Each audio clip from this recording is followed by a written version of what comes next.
आदिवासी विकास भवन नाशिक अंतर्गत सरळ सेवा पदभरती 2026 मध्ये ज्या 416 चौकीदार गट पदासाठी जाहिरात काढण्यात आलेली आहे, त्या जाहिरातीमध्ये आदिवासी उमेदवारांसाठी 0 पदे दाखवण्यात आलेली आहे।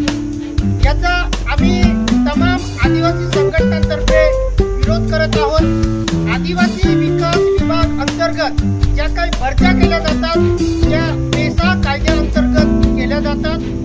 या कायद्यानुसार जो आदिवासी स्थानिक उमेदवार आहे त्याला भरतीत प्राधान्य देण्यात यावं असं नमूद असताना आणि या पदभरतीमध्ये आदिवासी उमेदवारांना प्राधान्याने आरक्षण दिलं गेलं पाहिजे, प्राधान्य दिलं पाहिजे असं असताना या जाहिरातीमध्ये आदिवासींसाठी 0 पदं दाखवून एक प्रकारे आदिवासींच्या आरक्षणावरती गदा टाकणारी ही जाहिरात आहे।